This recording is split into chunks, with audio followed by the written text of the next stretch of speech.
India का सबसे toughest exam कौन सा है? हर कोई एग्री करेगा यूपीएससी एग्जाम, जिससे टॉप गवर्नमेंट ऑफिसर्स जैसे आईएएस ऑफिसर्स और आईपीएस ऑफिसर्स सिलेक्ट होते हैं और जिसे हर साल 10 लाख लोग देते हैं, लेकिन उनमें से सिर्फ लगभग 0.2% यानी 700 से 1000 लोग ही पास हो पाते हैं। मैंने एक अप एंड क्लोज कॉन्वर्सेशन किया एक ऐसे ही पर्सनालिटी के साथ जो इन्हीं 0.2% में से एक तो छोड़ो बट रैंक नंबर 2 लाए इन एंटायर इंडिया, और वो भी एक फुल टाइम जॉब करते करते, सिर्फ 5 से 6 घंटे प्रतिदिन की पढ़ाई करते करते इंडिया के सबसे टफेस्ट एग्जाम में रैंक नंबर 2।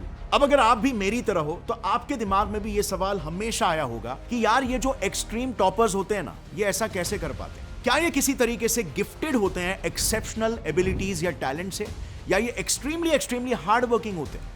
आपने भी ये देखा होगा कि स्कूल के टाइम में भी जो बच्चे क्लास के टॉपर्स हुआ करते थे वो सिर्फ एक बार नहीं बल्कि बार बार लगातार टॉप किया करते थे, मानो जैसे उन्हें कोई टॉप करने का सीक्रेट पता है, टॉप करने की रेसिपी पता है। वेल, इन 3 यूपीएससी टॉपर्स के साथ बात करके मुझे काफी सारे कॉमन पैटर्न्स नजर आए, इनके माइंडसेट और एटीट्यूड, इनके रूटीन्स और इनके एग्जाम स्ट्रैटेजीज में, जिसने एक बात मेरे लिए पर्सनली क्लियर कर दी कि एग्जाम क्लियरिंग एक स्किल है जिसका आपके नॉलेज या इंटेलिजेंस से नॉट नेसेसरली ज्यादा लेना देना है, बल्कि आप एग्जाम की प्रेपरेशन कैसे करते हो, आपका अप्रोच क्या है प्रेपरेशन को लेकर, यहीं पर सारा का सारा डिफरेंस आ जाता है। और यही नॉलेज आज के इस वीडियो में मैं आपके साथ भी शेयर करूंगा along with advices from the experts, क्योंकि अगर ये इंडिया के टफेस्ट एग्जाम में रैंक ला सकते हैं तो आप इनके एडवाइसेस से किसी दूसरे एग्जाम को तो इजीली क्रैक कर ही सकते हैं।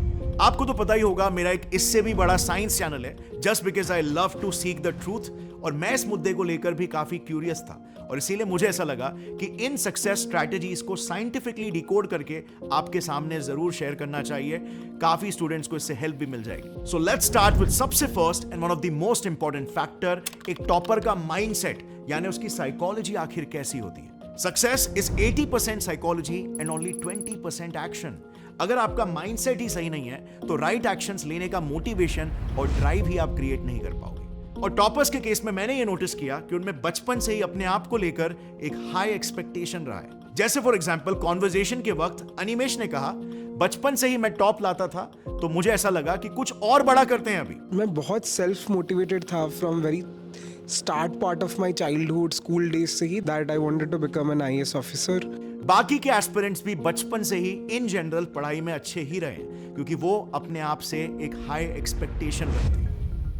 अच्छा, एक दूसरी चीज जो मैंने नोटिस की वो ये था कि उन सभी में एक बर्निंग डिजायर था, उनका वाई बहुत ज्यादा स्ट्रांग था, मानो जैसे वो खुद को चैलेंज कर रहे हैं कि वो एक बड़ा सा चैलेंज ले और उसे अचीव करके दिखाए। अभी वाई का रीजन कुछ भी हो सकता है, लेकिन there was always a Y.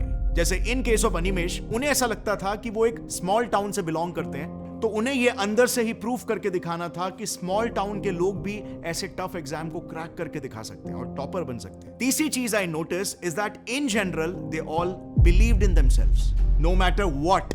ऐसा नहीं था कि उन्होंने फेलियर्स को एक्सपीरियंस नहीं किया, but they kept on going and going and going. देखो, एग्जाम प्रिपरेशन का एक बड़ा पार्ट फेलियर है ही। जैसे आप मॉक टेस्ट आपने अगर दिया, आपको अच्छे मार्क्स नहीं आए, आपको फेलियर महसूस हुआ, या आपको चीजें याद नहीं रह पाई तो आपको वापस से फेलियर महसूस हुआ।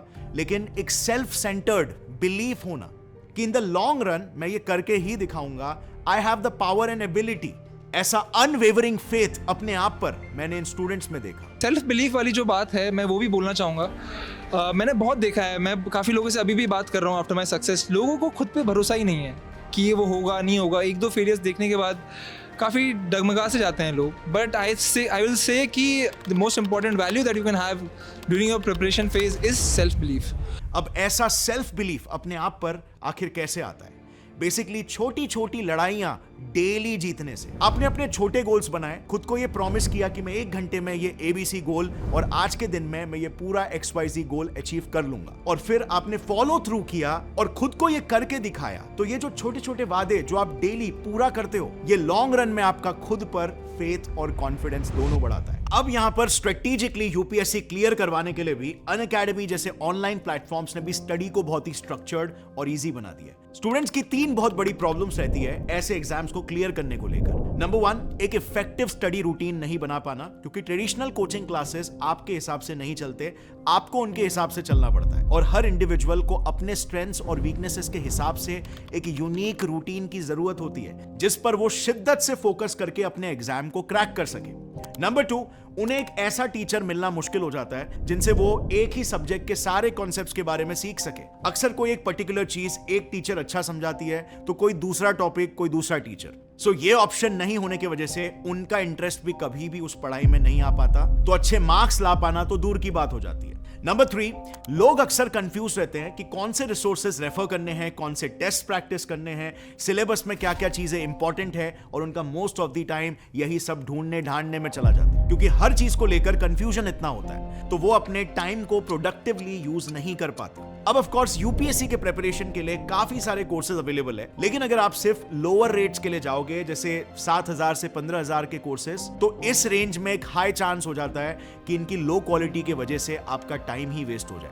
लेकिन अभी ऑनलाइन प्लेटफॉर्म्स लाइक अनअकैडमी इन्हीं प्रॉब्लम्स को सॉल्व कर रहे हैं। अनअकैडमी के ऑनलाइन पेड प्रोग्राम से पढ़कर यूपीएससी में अब तक 70+ एस्पिरेंट्स का सिलेक्शन हो चुका है। ये प्लेटफॉर्म यूपीएससी की तैयारी के लिए one of the best platforms है, और अभी ये आपको पूरे 15 मंथ्स का यूपीएससी सब्सक्रिप्शन सिर्फ 24,999 रुपीज में ऑफर कर रहे हैं। यानी दिन के सिर्फ 54 रुपीज में आपको मिल जाता है अनअकैडमी प्लस का access with India's high quality UPSC CSE educators जैसे Mrinal Patel sir, Sudarshan Gurjar sir, Sarmad Mehraj sir और मधुकर कोटावे सर। ऑल्सो आपको हिंदी, इंग्लिश या इंग्लिश बैचेस के लिए सेपरेटली 24,999 रुपीज पे करने की जरूरत नहीं है, बल्कि एक ही सब्सक्रिप्शन में आपको सारे लैंग्वेजेस के बैचेस का एक्सेस मिल जाएगा। इस ऑफर का आखिरी दिन होने वाला है 7th में, क्योंकि उसके बाद यूपीएससी सब्सक्रिप्शन की प्राइस बढ़ जाएगी। सो अगर आप 24,999 में 15 मंथ्स का ये सब्सक्रिप्शन लेना चाहते हो तो अभी सब्सक्राइब कर लो and don't miss this opportunity to prepare with India's top UPSC educators. Link मैंने डिस्क्रिप्शन में डाल दिया। अब बात करते हैं तीसरे बहुत ही इंपॉर्टेंट फैक्टर की, जो पर्सनली मेरे हिसाब से one of the most important factor है, वो है अप्रोच टुवर्ड्स गोल अचीवमेंट। आपका अप्रोच क्या होना चाहिए, आपका नजरिया क्या होना चाहिए एग्जाम को लेकर। मेजॉरिटी ऑफ स्टूडेंट्स के फेलियर के पीछे रीजन होता है उनका इम्प्रॉपर अप्रोच। मतलब एग्जाम क्रैक करने के लिए कुछ ABC चीजें करनी है, लेकिन वो XYZ चीजों पर फोकस कर रहे होते हैं जिनसे रिजल्ट्स बिल्कुल नहीं मिलने वाले। जैसे फॉर एग्जांपल अनिमेश ने ही बताया था कि लोगों का फोकस मोस्टली नॉलेज गेन करना होता है, लेकिन उनका फोकस शुरुआत से ही क्लियर था कि नॉलेज से ज्यादा वो स्ट्रेटेजिकली एग्जाम क्लियर करने पर रहेगा। इस तरह से वो किताबें पढ़कर इफेक्टिवली आंसर भी लिख पाएंगे। सो यहाँ पर आपका भी ये अप्रोच बिल्कुल क्लियर होना चाहिए। But I think any book I had picked up और any content that I had picked up, मैं उसको इसलिए नहीं पढ़ता था primarily that I have to gain knowledge out of it. That was a secondary part of it. The primary part was मुझे exam clear करना है. At the end of the day, it's an exam. So I used to, before I start any book or revise a book, I used to go back to the previous questions and subconsciously read the book in a way कि मुझे इससे answer कैसे लिखने मिलेंगे, and not कि सिर्फ कि मैं इससे कुछ नया सीखा, which will organically हो ही जाता है. बट आई थिंक बहुत लोग इसको बहुत लेटर पार्ट में रिकॉग्नाइज की, अच्छा ये पढ़ लिया बट इससे करना क्या है, इसे याद रख लिया बट इसको कैसे मैं आंसर में डालूंगा, because at the end examiner आपका कॉपी चेक करेगा बट नॉट लाइक कि आपके दिमाग में कितने नॉलेज है. सो आई थिंक वो हमेशा वो जोन में था मैं कि एग्ज़ाम के पर्सपेक्टिव से हमें प्रिपरेशन करनी है एंड नॉट कि PhD करनी है किसी सब्जेक्ट में. अगला, यूपीएससी और ऐसे ही टफ एग्जाम्स में पोर्शन अक्सर बहुत वास्ट होता है और इसीलिए आपको डेली बेसिस पर स्टडी को कंसिस्टेंटली मेंटेन करना होता है. यहां पर consistency is always the key and showing up daily is 90% victory. But ऐसे में फेलियर्स के केसेस में कई बार रीजन होता है कि स्टूडेंट्स अपने गोल के हिसाब से अपने एनवायरनमेंट को इंजीनियर नहीं कर पाते. एंड बिल्कुल, you heard that right, environment create नहीं, एनवायरनमेंट इंजीनियर. टॉपर्स से बात करके मैंने इनकी जर्नी में हैबिट्स, रूटीन्स और सपोर्ट सिस्टम्स के इंपॉर्टेंस को समझा. हर टॉपर का एक वाइसली क्राफ्टेड रूटीन था. जैसे अनिमेश एक वर्किंग प्रोफेशनल थे तो अपने डिफिकल्ट चंक ऑफ स्टडी को अर्ली मॉर्निंग कर लेते थे जब भी उनकी एनर्जी हाई रहती थी, और फिर जॉब से आने के बाद वो लाइट स्टडी करते, जैसे वीडियोस वगैरह देख लिए. योगेश के केस में उनका एक पूरा टाइम टेबल फिक्स था, उनके स्टडी आवर्स से लेकर खाने का समय and even exercise time etcetera. दोनों के केस में इन्होंने एक ऐसा एनवायरनमेंट, एक ऐसी लाइफस्टाइल ही क्रिएट कर ली थी जो इन्हें इनके गोल्स की तरफ पुश करे। हैबिट्स, रूटीन्स और एनवायरनमेंट बेसिकली सक्सेस को और आपके सही एक्शन टुवर्ड सक्सेस को ऑटो पायलट पर डाल देते हैं। ये रोजाना के डिसीजन मेकिंग को हटा देते हैं और आप बाय डिफॉल्ट अपने सही एक्शंस में कंसिस्टेंसी हासिल कर पाते हो, which is the key to success. जैसे योगेश के केस में सर एज आई सेड, मैं काफ़ी सिंपल रखना चाहता था चीज़ों को, तो मैंने throughout my entire preparation journey जो which has been for close to 2 years, my time table was fixed. मैं कब उठता था, कब खाता था, everything was fixed. It's not कि मतलब I am the kind of a person who did not want distractions in his journey. अब सही एनवायरनमेंट में सही मेंटल एनवायरनमेंट भी आता है, यानी कि किन किन के साथ आप हैंग आउट कर रहे हो या टाइम स्पेंड करते हो और क्या वो आपको एम्पावर कर रहे हैं या डिसएम्पावर कर रहे हैं। जैसे अनिमेश के केस में उन्होंने इस चीज का ध्यान ऐसे रखा। But I think my support system was small but very strong, and consciously I was out from ये UPSC study groups and everything, क्योंकि I was working aspirant, तो हमेशा it always felt inadequate कि मैं कम घंटे पढ़ रहा हूँ और लोग full time प्रिपरेशन कर रहे हैं, 10-12 घंटे पढ़ पा रहे हैं और मुझे on a very good day 5-6 घंटे मिल पा रहे हैं। सो उस कंपैरिजन से दूर रहने के लिए I was consciously out from the circle, और वो कंपटीशन, जेलसी, वो कितना पढ़ लिया, वो बुक वो भी पढ़ रहा है, मैं भी पढ़ लूँ, वो सब चीज़ों से मैं दूर था। तो तब लगता था कि मैं अकेले कर रहा हूँ, पता नहीं कि ठीक कर रहा हूँ कि नहीं, सेल्फ डाउट्स होते थे। But in hindsight I think since I had my own pace, खुद के कंफर्ट से मैं पढ़ रहा था, so I did not have to worry about competition, peer pressure, struggles, वो सब नहीं। अब बात करते हैं एग्जाम प्रिपरेशन के कुछ टैक्टिक्स और स्ट्रेटेजीज की। तो सबसे पहले तो टॉपर्स से बात करके ये बात पता चली कि जैसे अफवाहें फैलती है ना कि 12 से 15 घंटे आपको पढ़ने पड़ते हैं यूपीएससी एग्जाम क्रैक करने के लिए, ये बिल्कुल भी सही नहीं है और ह्यूमनली ये पॉसिबल भी नहीं है। अनिमेश के केस में वो डेली सिर्फ 4 से 5 घंटों की क्वालिटी पढ़ाई करते थे और योगेश के केस में वो 8 से 9 घंटे पढ़ते थे, लेकिन वो पहले ही सीरियस अटेम्प्ट में पास हो गए। एक प्रिंसिपल है ऑकम्स रेजर करके।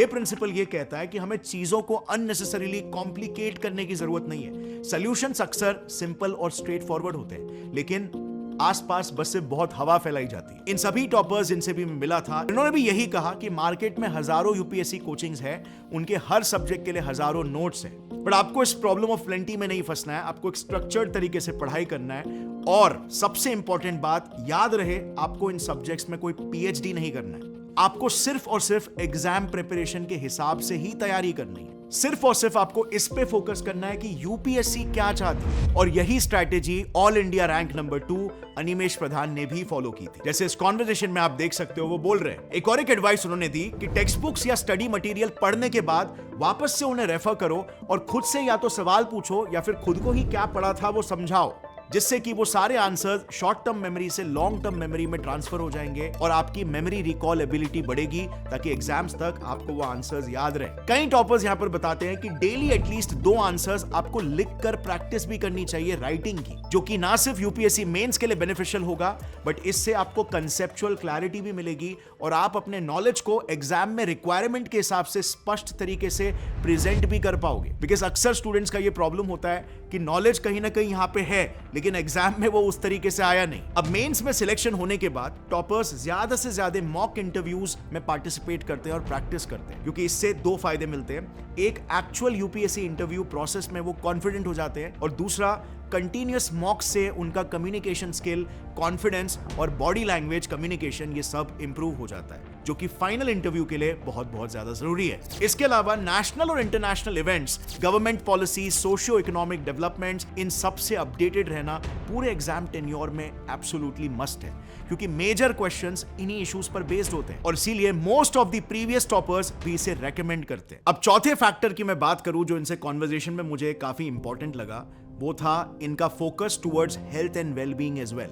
देखो, यूपीएससी या कोई भी हार्डकोर एग्जाम की जर्नी आपके लिए बहुत ही ज्यादा मेंटली टैक्सिंग होने वाली है, और आज के साइंटिफिक नॉलेज के हिसाब से आपका माइंड और आपका बॉडी एक साथ काम करता है। तो अगर आपका बॉडी अनहेल्दी है तो आपका माइंड भी अनहेल्दी होगा, और इसीलिए इन टॉपर्स ने भी एक हैबिट बना ली थी कि अपने डेली रूटीन में कुछ लाइट फिजिकल एक्टिविटी या एक्सरसाइज को भी इंक्लूड करें। इवन साइंटिफिक रिसर्चर्स ये बताते हैं कि फिजिकल एक्टिविटी जैसे रनिंग हो गया, जिसमें आपके लेग्स पे प्रेशर आ रहा है, इन एक्सरसाइजेस से आपके बोन से केमिकल सेक्रीट करते हैं कॉल्ड ऑस्टियोकैल्सिन, जो आपकी मेमोरी को स्ट्रांग बनाता है।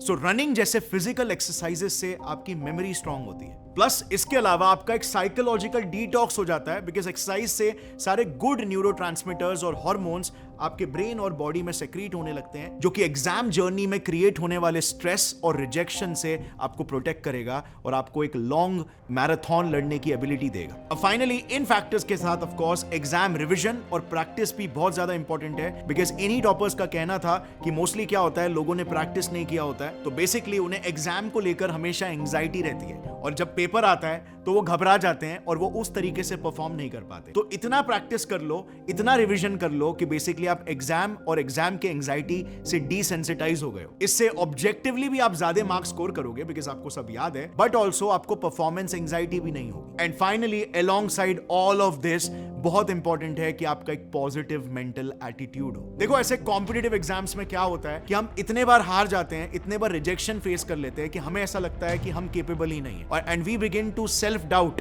Are capabilities. आपको हर हाल में इस सेल्फ डाउट को क्रीप करने नहीं देना है, और ये सेल्फ डाउट को आप ओवरकम कैसे करोगे, अपने छोटे छोटे गोल्स बनाकर। बेसिकली वो कहावत है ना कि how to eat an elephant. Well, the easiest way to eat an entire elephant is to eat it one bite at a time. तो हमारे लाइफ में जो भी बड़े गोल्स होते हैं, इट इज वेरी इंपॉर्टेंट कि हम उन्हें छोटे छोटे बिट्स एंड साइजेस में बांटे, ताकि एवरी डे हम उनसे एंगेज कर सके और उन पर विक्ट्री हासिल कर सके। तो हमारी न्यूरो साइकोलॉजी बहुत हेल्दी रहती है, बिकॉज ये छोटे छोटे विन्स आपके दिमाग में सेरोटोनिन इंक्रीज करते हैं, और सेरोटोनिन एक अचीवमेंट और सेल्फ कॉन्फिडेंस से लिंक्ड न्यूरोट्रांसमीटर है। तो आपको आपका प्रोसेस ऐसा बनाना पड़ेगा कि वो छोटे छोटे विक्ट्रीज आपको नसीब हो रहे हैं, and before you would know it, वो छोटे छोटे विक्ट्रीज के मजे ले लेकर आप एग्जाम ही टॉप कर लोगे। सो ओवरऑल ये सारी बातें मुझे समझ में आई इन टॉपर्स के साथ बात करके। उम्मीद है आपको भी एक अंदाजा लग गया होगा कि इनकी साइकोलॉजी कैसी थी, इन्होंने क्या क्या टैक्टिक्स और स्ट्रेटेजीज अपनाए। अब ऑफ कोर्स एग्जाम क्लियर करना कोई खाने की बात नहीं है, मेहनत आपको खुद ही करनी होगी, आपको एनवायरनमेंट को खुद ही क्रिएट करना पड़ेगा अपने एफर्ट से, और ये सब को लेकर रिस्पॉन्सिबिलिटी भी आपकी खुद की होगी। लेकिन वही तो मजा है ना किसी चीज को करने के पीछे। सो अगर आप एक स्टूडेंट और आपको कुछ भी नया सीखने मिला तो एक लाइक जरूर करना। मिलेंगे अगले एपिसोड में, तब तक के लिए टेक केयर, जय हिंद।